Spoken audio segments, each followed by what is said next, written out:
प्यारे बच्चों नमस्कार। आज की ऑनलाइन क्लास में आपका स्वागत है। प्यारे बच्चों, आज हम सेट 2 एग्जाम कक्षा 8 का मैथ का जो हुआ है उसको हल करने वाले हैं। तो जो बच्चे चैनल पर नए हैं या जिन बच्चों ने अभी तक चैनल को सब्सक्राइब नहीं किया है, सब्सक्राइब कर ले, लाइक कर दे, अपने साथियों को शेयर कर दे। तो शुरू करते हैं आज के पेपर का हल। तो आप अपनी स्क्रीन पर देख सकते हैं 8वीं क्लास के अंदर मैथ के पेपर में आपसे पहले प्रश्न में पूछा था। इसको थोड़ा सा मैं जूम कर देता हूँ ताकि आपको अच्छे से दिखाई दे। तो पहले पेपर में आपसे अनुपात पूछा है। क्या पूछा गया है? अनुपात। इसका 50 पैसे का 5 रुपए से अनुपात पूछा है। तो यहाँ पहले तो दोनों को सेम बनाना पड़ेगा। 50 पैसे हैं, 5 रुपए में कितने पैसे हो जाएंगे? 500। तो एक जीरो से एक जीरो कैंसिल होगी, 5 एकम 5 और 5 9 50, क्या आ जाएगा? 1:10। तो ऑप्शन नंबर बी इसका बिल्कुल सही हो जाएगा। इसके बाद में आपको दूसरे में गुणा करनी है। -4 की 7 से गुणा करनी है। तो 7 की 4 से गुणा करेंगे, माइनस का है, 1 प्लस का है, तो 7 चौके 28, p की घात 1 है और p की घात 1 है, तो ये 2 हो जाएगी। तो कौन सा ऑप्शन सही हो जाएगा? ये वाला, सी वाला ऑप्शन बिल्कुल सही है। आगे है 3 की घात -2 का मान ज्ञात करो। 3 की पावर माइनस वाले इसको पलट लेते हैं, तो ये प्लस में हो जाती है। तो इसका मतलब 3 को कितनी बार गुणा? 2 बार। तो 1/9 कहां दिखाई दे रहा है आपको? बी ऑप्शन में दिखाई दे रहा है। तो बी इसका बिल्कुल सही हो जाएगा। इसके बाद में आगे है घनाभ के कितने फलक होते हैं? प्यारे बच्चों, घनाभ के जो फलक होते हैं वो कितने होते हैं? वो होते हैं 6। कितने फलक होते हैं? 6 फलक होते हैं। तो ऑप्शन नंबर सी इसका बिल्कुल सही हो जाएगा। आगे है 5वां जो है उसमें पूछा है x का गुणांक पूछा है। तो x इसमें है, तो x के आगे क्या है? 5। तो यहाँ पर ऑप्शन नंबर डी इसका बिल्कुल सही हो जाएगा। आगे चलते हैं घनाभ का आयतन। घनाभ का आयतन 2 ब्रैकेट लंबाई गुणा चौड़ाई गुणा ऊंचाई दे रखा है। ये नहीं होता, लंबाई गुणा चौड़ाई गुणा ऊंचाई होता है आयतन का फॉर्मूला। तो ये असत्य है, तो इसमें क्या हो जाएगा? असत्य है। इसके बाद में चक्रवर्ती ब्याज निकालने का आपको सूत्र लिखना है। चक्रवर्ती ब्याज निकालने का सूत्र लिखना है। तो चक्रवर्ती ब्याज का जो फॉर्मूला होता है वो बन जाएगा चक्रवर्ती मिश्र धन में से क्या घटा देंगे? मूलधन घटा देंगे। ठीक है, तो ये बन जाएगा। आगे है सामान्य रूप में लिखना है। तो पहले तो इसकी दशमलव उठाएंगे, तो क्या हो जाएगा? 302/100। ऊपर क्या है? 10 की पावर 6 है, तो मतलब 2 जीरो कट जाएगी उससे, तो इसका आंसर आ जाएगा 302 के आगे कितनी जीरो बच जाएंगी? 4 जीरो बच जाएगी। ये आंसर इसका सही होगा। ठीक है, आगे चलते हैं। इसके बाद सोहन ने कुछ कपड़े 50% पर खरीदे था। मोहन ने कुछ कपड़े 30% प्लस 20%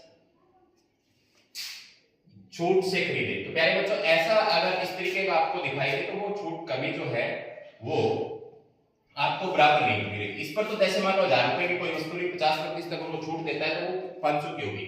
वहां पर वो पहले 20% देगा तो मतलब 700 की होगी। 700 पर फिर 20% देगा तो और कम, इस और इसमें अंतर आ जाएगा। तो मतलब हमें बराबर नहीं है, तो क्या लिखेंगे इस पर? नहीं पर यहाँ पर टिक कर देंगे, बराबर नहीं है। वृत्त की परिधि 2 पाई होती है, तो ये बात सत्य है, यही फॉर्मूला होता है। आगे एक ऐसे घनाभ की ऊंचाई ज्ञात कीजिए जिसके आधार का क्षेत्रफल, तो घनाभ ऐसा है, ऐसा घनाभ होगा, तो मतलब इसके अंदर जो आधार होता है वो आयताकार होता है, उसका क्षेत्रफल देखा है, लंबाई गुणा चौड़ाई तो दे रखा है, मतलब इसकी हाइट निकालनी है। तो फॉर्मूला होता है लंबाई गुणा चौड़ाई गुणा ऊंचाई बराबर दे रखा है कितना? 900। कितना दिया हुआ है?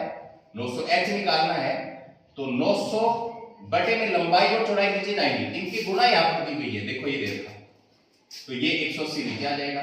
इससे इसको काटेंगे तो 5 पे कट जाएगा, तो कितना आ जाएगा? 5 सेंटीमीटर ऊंचाई इसकी आ जाएगी। इसके बाद में आगे है 12वां सवाल। 12वें के अंदर आपको क्या करनी है? गुणा करनी है। तो कैसे करेंगे गुणा? सीधे सी ये बात, इससे कट जाएगा 2 एकम 2, 2 5 10, ये कट जाएगा 3 एकम 3, 3 3 9। तो यहां पर देखो ये माइनस का है, -3 एकम 3 रहेगा, 5 एकम 5 और x की 2 यहां पर 1 यहां पर, तो x की कितने हो गए?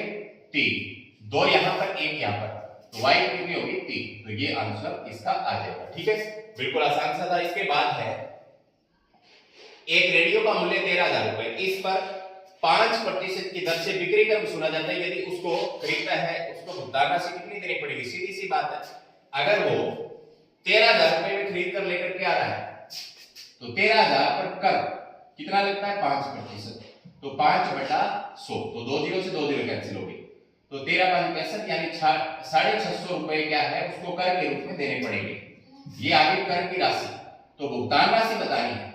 भुगतान राशि क्या हो जाएगी, 600 उसमें जोड़ देंगे, तो 13,000 जमा में 650 डी हो जाएगा 13,650 रुपए, इसका उत्तर आ जाएगा।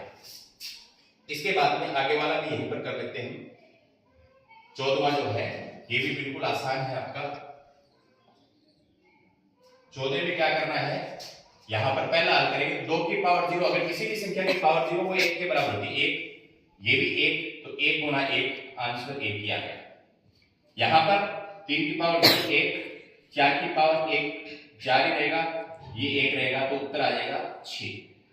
तो इस तरीके से आपसे 14 जो सवाल है वो पूछे गए थे। इसके बाद में पजल है, वो अभी आपके लिए नई है, अभी शुरू की है, तो ये अथवा में थी, आप ये भी कर सकते थे और ये भी कर सकते थे। जैसे इसको अगर हम करना चाहें तो एक मैं आपको बता देता हूं। जैसे यहां पर ये टारगेट संख्या है, क्या है, टारगेट संख्या है, और ये भी टारगेट संख्या है। अगर मैं यहां 2 कर दूं, यहां 4 कर दूं, यहां 5 कर दूं, तो देखो ये क्या है, ये जो है वो इसकी 2 2 2, तो इसका परिमाप कितना आ रहा है 8।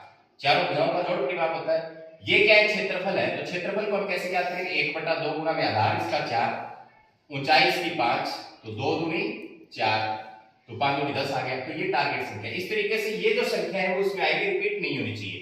तो इस तरीके से हमें इस पजल को हल करना है। तो ऐसे आप प्रैक्टिस करोगे तो आपकी समझ बन जाएगी। तो ये 14 सवाल आपसे पूछे गए थे। उम्मीद करता हूं कि आपने अच्छे से किए होंगे। आप अपना मिलान कर सकते हैं। धन्यवाद।